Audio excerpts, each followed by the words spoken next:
Hello there, my name is Rich of the First Sensei in my channel. I used to review cartoon series, anime series, so something could be random.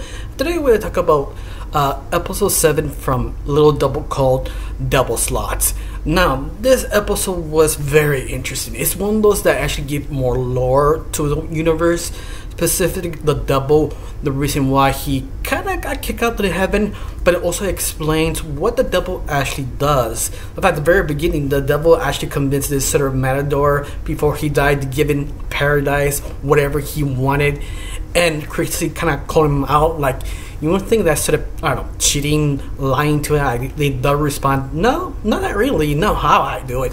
But I love it that the show called BS on the devil because he gave whatever the matador wanted, but not the way he actually wanted. But the devil responded that he didn't lie, he told exactly what he gotta get.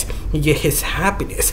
But the universe he sort of collects souls is sort of no rules bar. In other words, it's sort of like the West. If you get there in the wrong place at the wrong time, you get killed, but you don't technically die. You get reincarnated once again as the same person and recycle the whole thing. But that's basically hell. But it's not hell. It's basically the devil's sort of bank, because you find out of this universe, all souls are basically currency, but power. The more souls you have, the most powerful you actually go.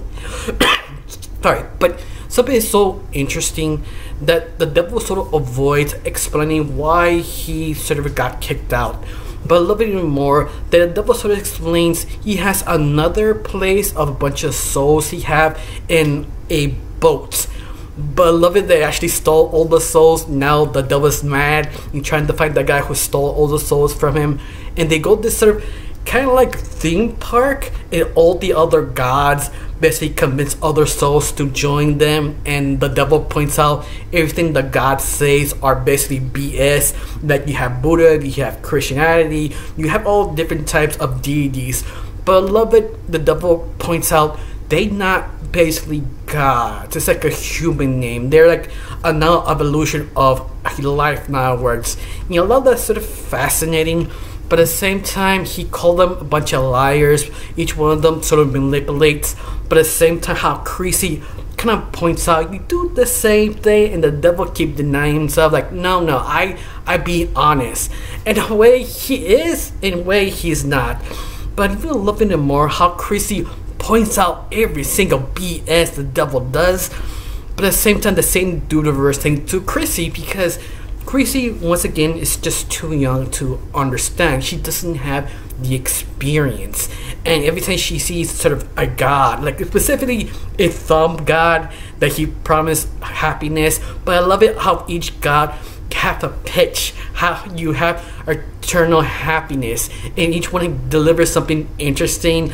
Like the thumb god has the island and has a projector. You have movies every Friday to see if everybody can lay out on the grass.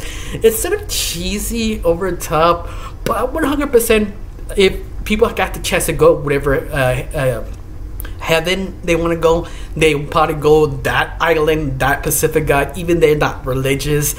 I face it, I know a lot of people will do that, but other than that, it was sort of interesting. I kind of wish they just focus on that for a little while. I just want to see their interpretation of different type of gods. But that's not the focus, because they stayed there for a second to find out who stole the devil's souls. But I love it even more. They actually found out it was basically sort of the angels, but I love it it's not the mainstream angels. If you know a little bit about Christianity, there are two type of angels. They're the mainstream one that look blonde and human, or the original, they're sort of abstract ideas of the angel. They have no really human body part. They're just a combination of many things. Like there's one in the multiple wings, and you have eyes. Like the highest ranking one that's like, it's basically a wheel with light and wings. If you don't know what I'm saying, looking for Smash Brothers, the final trailer, they have like the enemy showing, but he is basically a winged type of creature. That's basically one of the versions of a angel, at least the original versions of them. And once again, I love that they make them sort of kind of like pop stars, more like boy band Japanese or Chinese type of boy band. But I love it how Zayn just doesn't like them, and they're kind of pretentious, but not really. But I love it how every time they talk or they just came in or came out, they make sort of a mini concert out of it. They have like high pitched singing. It's really funny, really ridiculous. In fact, this whole episode is just so funny. I just couldn't stop laughing. But I love it even more. It's sort of Chrissy understanding why the devil hates all the other gods, why he hates this, and he believes his way is so much better. But at the same time, you can see why he got kicked out, because he's sort of a rebel, but without any reason maybe this is a good idea to do sort of things. Once more, we don't know why he was kicked out, at least this version. If you know the original Bobby, you know why, but it's something that just feels sort of fascinating. Of course, you have plot B. You first see Chris's mom, and Chris's mom kind of went to her next door neighbor Laura that she needed a room to sleep for a few days because she sort of killing all the bugs. She lit like a bug bomb in there, and she said she had to wait it out. But I love it. You find out Laura actually hiding something, that her dead husband came back, and she's finding back to his soulmate. But it's sort of a lie, because her relationship with her ex-husband, third ex-husband, Beeper Sith, he is sort of a toxic person.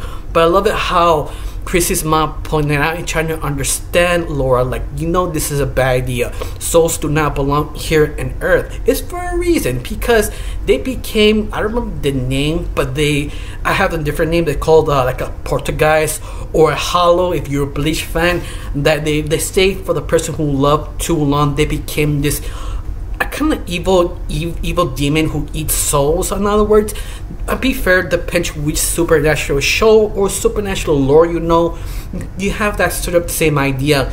If the soul stays too long to some place and he doesn't cross off, they become this sort of other form, sort of like the next evolution who eats people. But all that, I found this fascinating how Laura is just so blind, and like she does love her husband, but at the same time, Chrissy's mom just shows her the paperwork of the divorce. Ask a specific question, why you divorce him? You find out her ex-husband is sort of a dirtbag and something that I feel was eliminated by her, but she still loves her, and she sort of had to realize she had to let it go. But I love it even more. This whole show shows you why a soul must cross off, because it's before it evolves, it sort of melts. He falls apart. Yeah, I feel Laura's not seeing it. She was liking it till she finally see it once again. Her ex-husband breaking apart, sort of weird way that she's finding like, yeah, you're right. But I love it how Chrissy's mom tried to kind of push him to cross over using sort of a box so it contain them, but also have her there with her ex-husband. I feel that's sort of fascinating. She actually willing to care. And that shows a lot, Chris's mom to actually improve, that she's starting to open up more. Like, I feel that fascinating. But I love that everything went wrong because Laura wasn't ready to let go and broke the box. Now the ex-husband become this sort of Portuguese who trying to kill her. But I love it even more. The most funniest thing about this plot B is the only way the husband to cross over, he needs to sell a item on the store, but the item is sort of dirty underwear of Laura, and it was super weird, super funny, all left field, but it works so well. It was nasty but really funny. It was like I wasn't expected to actually go there, and I think that's the best way to describe this show. They just go there, but very creatively. They never do technically shock humor just to make you laugh awkwardly. It just sort of makes sense of the story. Now, I feel most interesting as Chrissy that she sort of realized how much BS of the the gods really are. It sort of depends what level of torture you want to go, because it doesn't matter if you're alive or a ghost, you still screw over yourself. But it depends what type of level of pain you want, and or at least what type of comfortable you willing to go. That's what I feel sort of fascinating of choose your own God. It's almost choose your own poison. But I love it. It's just sort of interesting. I wish they died even more. They did, because Chrissy actually went to the Thumb God and realized all the BS what he's doing. And the shocking part is they killed the God by accident because Laura wasn't. Chrissy does not want to stay there, and she pushed the thumb with this sort of executional thumb. If you see the episode, you know what I mean. But it's once more, it was interesting because she sort of realized how much BS. He also called his dad, "You also BS." But I love it that the devil points out also, you are not yet experienced to understand making the right decision, or at least compromise the right decision. And I love this show so much because it does that so much. It sort of understand your sort of dilemma very well, understand your poison, and that's sort of fascinating. I think that in all this segment, I like how Chrissy's mom is sort of maturing in the very end, asking her daughter how the dad come out, like what did he say to her, and she says nothing. And she's, I love it how she was sort of frozen for a few seconds, like she was sort of rambling because she could not come up with anything. It was funny, but at the same time you could actually read that like she's sort of realizing her hatred is sort of disappearing of her ex-husband. I'm sorry, stuttering, but anyway, I feel that's sort of fascinating. Now, I got nothing else to say because I probably started even more, so to end it right now. Just one question, how you feel about this episode? Do you enjoy it? Do you hate it? Tell me down below, let me know. I got nothing else to say, just thank you for watching, don't forget to subscribe, and have a wonderful day. Bye.